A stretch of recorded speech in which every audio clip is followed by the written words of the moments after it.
we need to be precise about the problem, because this is not just about rockets or flags on the moon.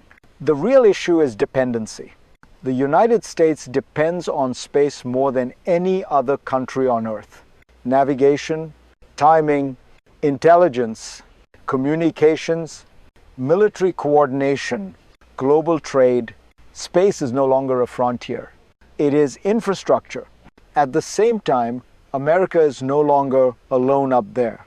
China is close behind. Dozens of countries are launching satellites. Hundreds more rely on space-based data every day. This creates a paradox. The more crowded space becomes, the more rules it needs. And the more powerful you are, the more those rules protect you. Yet Trump's new policy frames space as a race to win, not a system to stabilize. It accelerates timelines. It militarizes objectives. It leans on commercial speed, but it barely addresses shared safety. So the core question isn't ambition. Ambition is easy. The question is whether power without coordination creates security or fragility. To answer that, we have to look backward at how space became this crowded. To understand this moment, we have to rewind. Space was never meant to be crowded. In the early days, only two powers mattered: the United States and the Soviet Union. Satellites were rare, orbits were empty, rules were simple because traffic was light. Then something changed. Space stopped being symbolic and became useful. GPS moved from military tool to civilian necessity. Weather satellites, guided agriculture, timing systems, synchronized finance. Intelligence moved from planes to orbit. Quietly, space turned into an economic engine, and success created imitation. More launches, cheaper rockets, smaller satellites, private companies, new nations. What was once a strategic high ground became a shared highway. But here's the flaw in the system. The technology evolved faster than the rules. Traffic increased, debris accumulated, risks multiplied, yet governance stayed frozen in another era. So today, every satellite launch adds value and adds danger. That is the cycle we are trapped in. And it sets the stage for the first real stress test of this new space strategy. Then the first crack appears, not as an explosion, but as a warning. Space is getting crowded, too crowded to ignore. Thousands of satellites now share narrow orbital lanes. One mistake, one collision, and debris multiplies at orbital speed. This is not theory, it is physics. A single impact can create clouds of fragments. Fragments that don't fall, fragments that don't stop, fragments that threaten everything in their path. And here is the uncomfortable truth. The more satellites you depend on, the more vulnerable you become. Trump's policy pushes faster launches, more systems, more hardware, more urgency. But speed without coordination creates friction, and friction in orbit becomes catastrophe. This is the first mini-crisis, not war in space, not weapons in orbit, but congestion, misalignment, irreversible damage. If you care about national security, this matters. If you care about the economy, this matters. If you care about the invisible systems that make your daily life function, this matters. And yet, this crisis doesn't come from enemies alone. It comes from the system itself. To understand why, we need to look at what's hidden beneath the policy language. What's hidden is not a secret plan. It's a structural flaw. The policy talks about superiority, but space does not reward dominance the way land or sea does. In orbit, control is fragile. Everything moves fast. Everything depends on precision. And nothing can be repaired easily. Here is the mechanism most people miss. Space works because everyone follows predictable behavior. You launch, you track, You avoid, you share basic data. Break that trust, and the system degrades. Trump's policy removes old guardrails. It sidelines multilateral rules. It prioritizes speed, security, and commercial scale. On paper, that looks efficient. In practice, it concentrates risk. Because when coordination drops, miscalculation rise. And when miscalculation happens in orbit, there is no reset button. Debris doesn't respect borders. Signal interference doesn't choose sides. Orbital chaos punishes leaders first. The paradox is brutal. The stronger your space presence, the more stability you need. But this policy assumes strength can replace cooperation. That assumption is about to be tested, and the test won't wait long. Then the second crisis hits, and this one is sharper, more political, more dangerous. It's not about accidents anymore. It's about intent.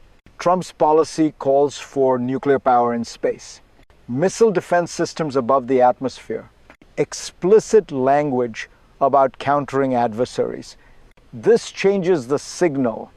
Other countries are watching carefully, quietly, and they draw conclusions fast. If space becomes militarized at speed, then restraint looks like weakness, and delay looks like vulnerability. So responses accelerate. More tracking systems, more defensive capabilities, more suspicion, not because war is desired, but because uncertainty is unbearable. This is the second mini crisis. A security spiral, no shots fired, no satellites destroyed, but trust erodes. And once trust is gone, every maneuver looks hostile. Every test looks provocative. The irony is painful. Policies meant to deter conflict can make conflict more likely, because in space, misreading intent is enough. And when that happens, the consequences won't stay abstract. They will start to touch real people. Which brings us to you. You feel it every day. Even if you never look up, your phone's GPS, the flights overhead, your online banking, crop planting schedules, all rely on satellites, all rely on rules that others follow. Rules that are fraying. Trump's space policy accelerates launches, militarizes orbit, pushes commercial dominance. It promises leadership, but it increases risk. And here's the human part. You are part of the system. Your safety, your economy, your daily routines. They ride on this invisible web above. When congestion builds or a misstep occurs, the effects trickle down. Disrupted communication, interrupted navigation, economic shocks. You may not see it. You may not feel it yet, but you are at the front line of this experiment. The policy also includes commercial ambitions, $50 billion in private investment replacing the ISS, rapid launches and re-entries. But speed without care, competition without coordination, affects your life first. And that is why this story matters. Because space decisions are no longer distant, they are personal. Before we see the global consequences, we need to zoom out. The ripples go far beyond your backyard. Space is global. Every orbit connects countries. Every satellite affects others. Trump's policy signals one thing. America leads and others must follow. But the world does not pause. China accelerates. Europe refines. India, Russia, Japan, they all launch, observe, calculate. And when one power moves aggressively, others react. Sometimes predictably, sometimes dangerously. The Artemis Accords offer cooperation. 60 countries signed. But that's a fraction. Many others remain outside. Many have different priorities. Without universal rules, traffic jams, interference, and accidents multiply. Diplomacy struggles to keep pace with technology. Even well-intentioned measures are ignored or challenged. In orbit, every miscalculation is magnified. Every aggressive posture is mirrored. Every unilateral push creates tension.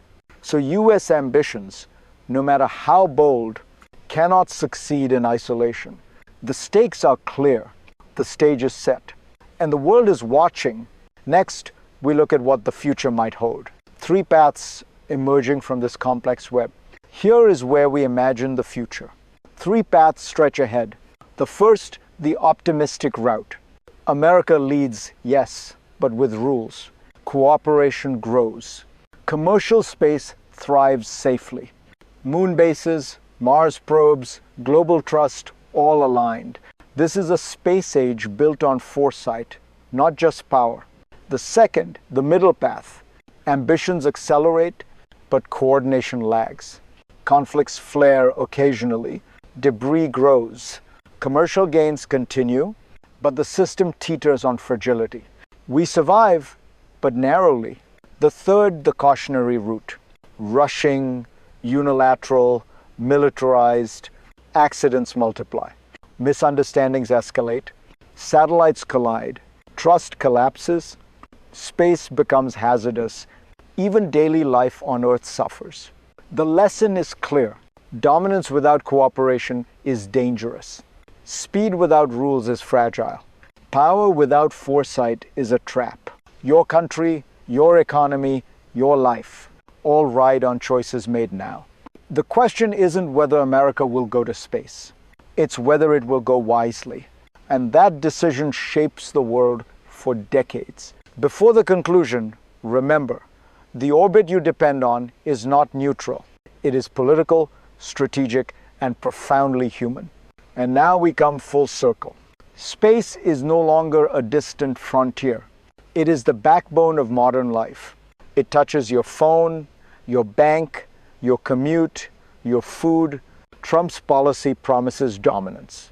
Bold deadlines, nuclear power, commercial expansion, but ambition alone does not guarantee security. Without cooperation, rules, and foresight, dominance can backfire. The United States depends on space more than any other nation. Yet, it risks undermining the very infrastructure that gives it power. Cuts to NASA funding, ignoring international norms, accelerating militarization. This is the paradox of power in orbit. The stronger you are, the more fragile you become. So here's the insight. Leadership in space is not about conquering. It's about coordinating, building systems that survive missteps, creating a sustainable, predictable environment. If we get it right, space becomes a stage for discovery, commerce, and security. If we get it wrong, chaos will descend silently but devastatingly. And for you watching this, the stakes are not abstract. They are immediate, personal, and global. The choice is before us. Will we dominate wisely or recklessly? If you want to see how these decisions unfold and what the next chapter of space will bring, stay with us. The story is just beginning.